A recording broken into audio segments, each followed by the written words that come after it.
মানুষের লোক, সে 18 কোটি মানুষের অভিব্যক্তি হলো এক।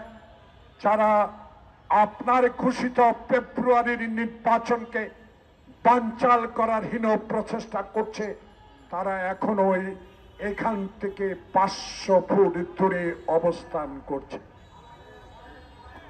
নির্বাচন কমিশন প্রধান, আপনিও ইতিমধ্যে গ্রহণযোগ্যতা অর্জন করেছেন, কিন্তু আপনার নির্বাচনের ট্রেন যখন আমরা উঠলাম, নির্বাচনের ম্যাপ যখন ঘোষণা করলেন, এরা আবার তড়িৎ গতিতে শেখ হাসিনার সাথে আলাপ করে প্রস্তুতি নিচ্ছে আপনার নির্বাচনকে বানচাল করার জন্য।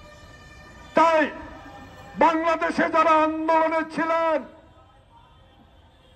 হয়তো এখন কিছুটা দূরত্ব হতে পারে, আমি আবেদন জানাবো একজন মুক্তিযোদ্ধা হিসাবে বাংলাদেশকে ভালোবাসেন, বাংলাদেশের মানুষকে ভালোবাসেন, আসুন হাসিনার মতো কথা বলে আমরা সরকারে যেতে চাই না।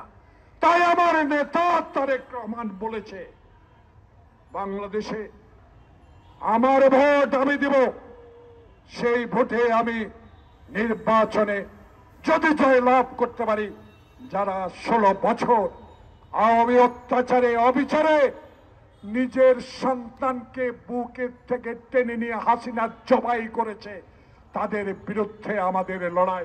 প্রিয় বন্ধুগণ, আমি মন্ত্রী চাই না, এমপি চাই না, আমি তারেক রহমানকে এই বাংলাদেশের প্রেস ক্লাবের সামনে থেকে বলতে চাই, আপনি শহীদ জিয়ার সন্তান, আপনি আপসী নেত্রী খালেদা জিয়ার জ্যেষ্ঠ সন্তান।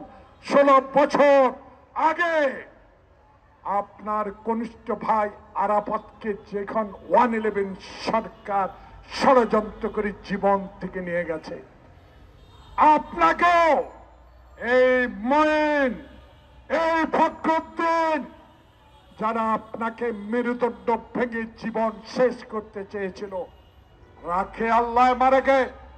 আপনি 16 বছরে যে অভিজ্ঞতা, 16 বছরে আমাদের নেতা কর্মীদেরকে উৎসাহ দিয়ে মা হারা, সন্তান হারা, ভাই হারা পরিবারকে সান্ত্বনা দিয়ে আপনি 16 বছর এই ডানে বামে সামনে নেতা কর্মীদেরকে উজ্জীবিত রেখেছেন। তারই ফল বাংলাদেশের 18 কোটি মানুষ আপনার জন্য দোয়া করে। ইনশাআল্লাহ শহীদ জিয়াকে যেমন, খালেদা জিয়াকে তেমনি বাংলাদেশের মানুষ সততা আপসীনের জন্য ভালোবেসেছে। আপনাকেও 16 বছর 10,000 কিলোমিটার দূর থেকে আপনি আমাদেরকে গণতন্ত্র রক্ষার জন্য যে উজ্জীবিত করেছেন, আল্লাহ